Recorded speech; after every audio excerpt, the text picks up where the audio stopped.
En esta diapositiva tenemos resumidas las principales etiologías de la diarrea de etiología bacteriana. Podemos distinguir fundamentalmente 4 mecanismos de producción de diarrea inducida por bacterias. En primer lugar, tenemos la diarrea mediada por neurotoxinas. Estos cuadros se caracterizan por una serie de aspectos. En primer lugar, su periodo de incubación muy limitado en el tiempo, un periodo de incubación muy corto, habitualmente inferior a 6 horas.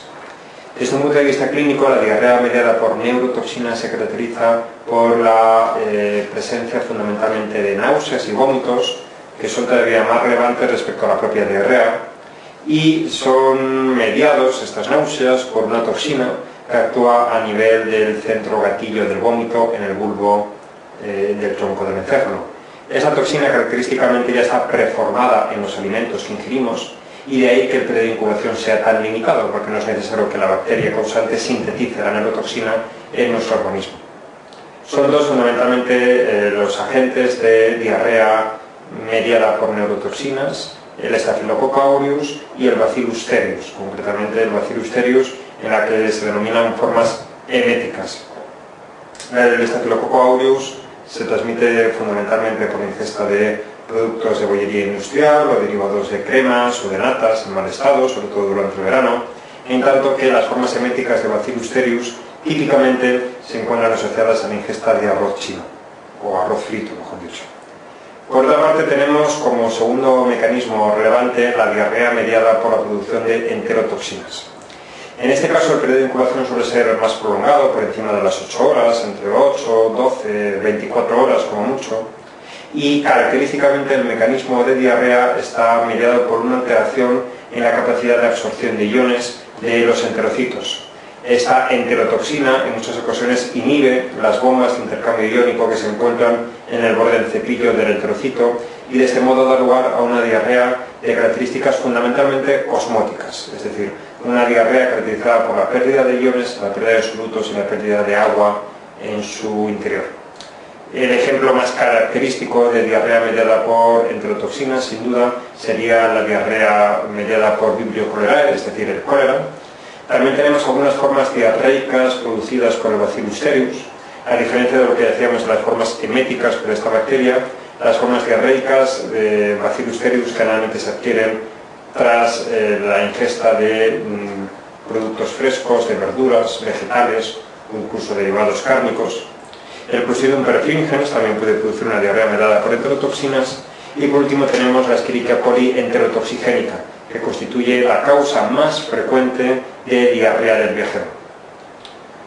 De mayor relevancia clínica, sin duda, son las diarreas mediadas por citotoxinas. En este caso, y como el propio nombre ya nos lo indica, existe una lesión directa de la célula, en este caso del enterocito, mediada por una toxina sintetizada por la bacteria. El periodo de incubación suele estar comprendido al menos entre las 24 y 48 horas y cabe destacar una etiología o un espectro clínico muy concreto, que es el de la colitis hemorrágica, causada fundamentalmente por bacterias productoras de toxina SIGA o verotoxina.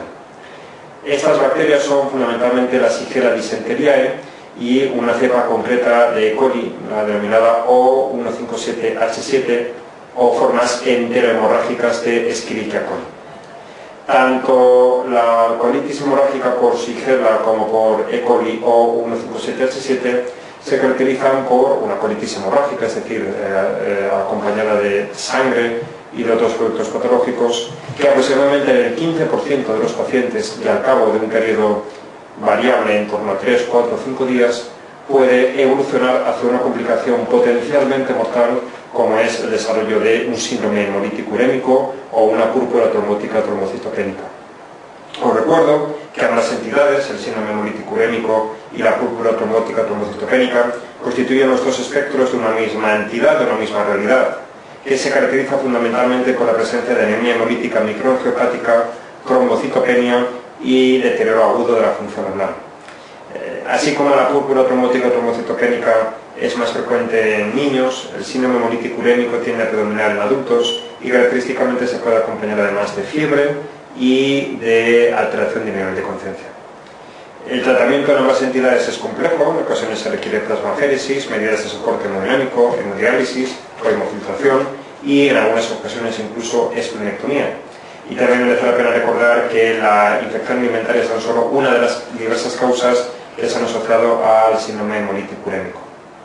Por último, tenemos una de las formas más frecuentes o más preguntadas de diarrea mediada por citotoxina, que es la diarrea por Clostridium difficile, y que por tanto merece que dediquemos de forma individualizada unos minutos. La diarrea asociada a Clostridium difficile constituye la forma más frecuente de diarrea de adquisición nosocomial.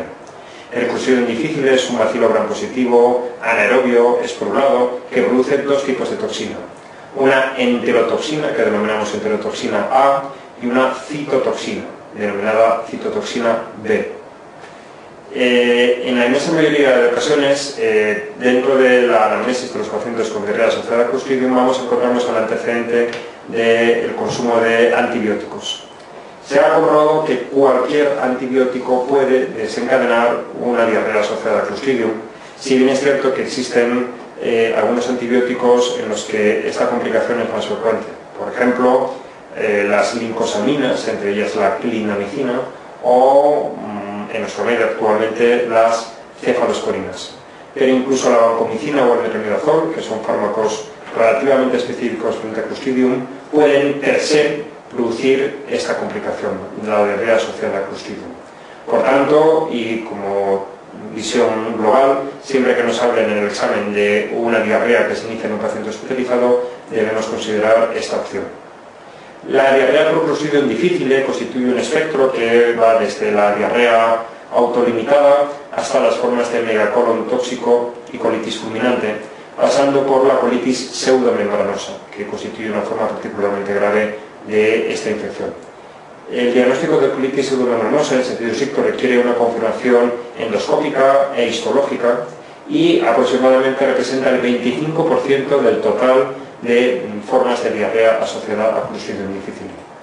En el diagnóstico de la diarrea por Clostridium es fundamental la detección de la toxina de esta bacteria en un examen de heces.